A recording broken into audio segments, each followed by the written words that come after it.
La connerie se perd dans l'histoire de l'humanité.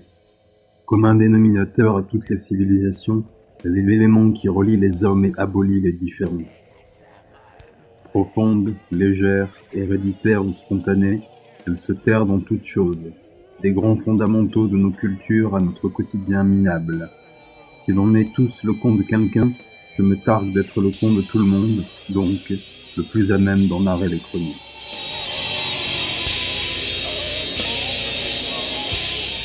Au fil de ces vidéos éducatives, nul mépris ni arrogance, juste une étude anthropologique et chirurgicale de ce qui constitue le pire de nous-mêmes.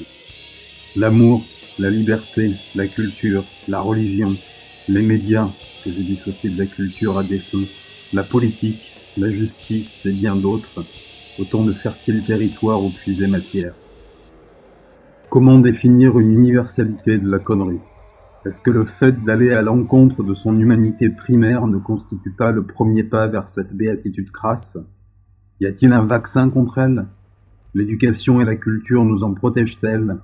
Certes pas, si l'on pense aux légions de cons cultivés et diplômés qui mènent une guerre sans merci aux cons ignares. Et puis, pourquoi la connerie serait-elle une tare dont il faudrait à tout prix se débarrasser, puisque nul n'est à ce jour capable de nous fournir un quelconque outil de mesure ? Alors tentons le pari débile de la subjectivité et accablons de notre fiel ceux qui sont nos cons. Pas les gens, enfin pas tous, mais les grands principes imbéciles qui nous rendent chaque jour un peu plus crétins. Vous vous croyez libre ? Pensez-vous vraiment que vos gestes et vos décisions sont le fait de votre seul arbitre, de votre liberté à disposer de vous-même, libérée de toute contrainte ? Si oui, vous vous inscrivez parfaitement dans ce programme. Rassurez-vous, dans des moments de faiblesse, il m'arrive de le penser aussi.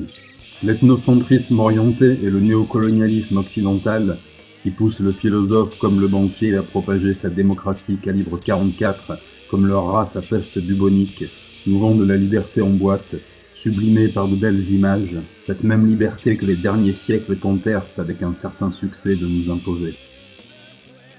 Vive la Révolution!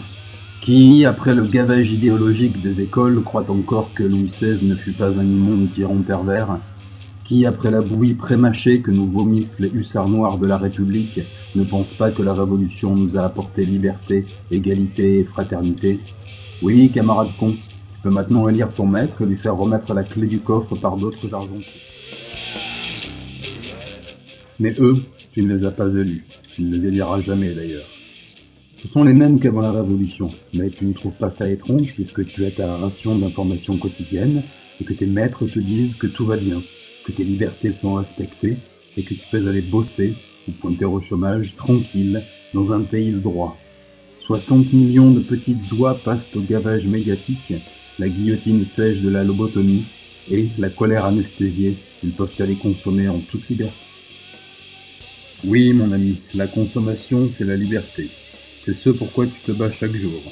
Tu vois bien, quand on t'exhibe des images de crève-la-faim barbares du bout du monde, les magasins sont vides, les godasses trouées, et ces cons n'ont même pas de télé. Et la tienne, la grande à écran plat qui t'a coûté ta prime de Noël, elle t'explique qu'avec une bonne rafale de démocratie dans la courge, ces abrutis retrouveront le chemin de la liberté et pourront enfin dépenser l'argent que l'on ira leur imprimer dans des boutiques que l'on ira leur construire. Te voilà rassuré sur le bonheur du monde et surtout sur le tien, car il ne suffit pas d'être heureux, encore faut-il que les autres soient malheureux. Avec le rituel électif à venir, les aspirants maîtres vendent leur liberté 2.0 cru 2017, le bonheur nouveau est arrivé. La famille Frankenstein n'est pas bête, elle a créé suffisamment de monstres pour te faire peur et te prendre dans ses petits bras potelés et rassurants. Tu dois juste choisir lequel de ces tontons gâteaux tu devras honorer pour le remercier de sa bonne protection. C'est lui qui t'assure cette jouissance extatique d'un état de droit, d'une liberté totale, une expression sans limite, un pays où personne ne peut être poursuivi pour ses idées, ses paroles, un pays où l'on n'enferme pas celui qui pense à rebours. Mais tes geôliers sont malins, ils t'offrent un catalogue agréé de rébellions standards, éviter de sombrer dans la dissidence. Tu peux défendre une ZAD, un maître auxiliaire te financera les pancartes et les merguez, te syndiquer, Un collègue du Matrox te fournira le même matériel. Militer pour protéger les petites bébêtes trop mimi, manger des graines et agresser ces nazis des carnivores qui mangent tes frères. Les médias t'offriront une couverture adorable. Mais surtout, tu peux devenir un héros en luttant contre le fascisme. Ces hordes de nazis qui menacent notre liberté chaque jour un peu plus et viennent jusque dans nos bras égorger nos fils et nos compagnes. Non, pas d'amalgame, voyons. Et puis, ce sont les créatures de nos savants tauliers. Elles leur échappent un peu parfois, rien de bien grave. Non, je parle de la véritable menace, celle qui complote en secret pour replonger notre pays dans les heures les plus sombres.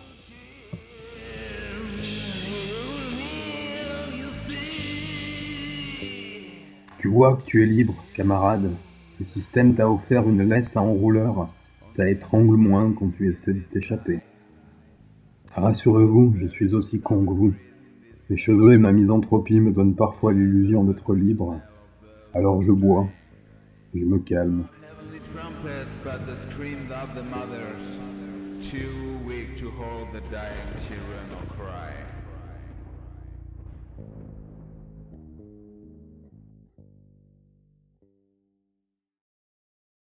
Voilà, c'est fini pour cette fois. Je repars après cette petite introduction. N'oubliez pas d'être con, moi j'y travaille. Et comme l'on dit en pareil cas, n'oubliez pas de me laisser des mots d'amour en commentaire, de vous abonner à la chaîne et de m'envoyer des colis piégés. À bientôt pour la suite.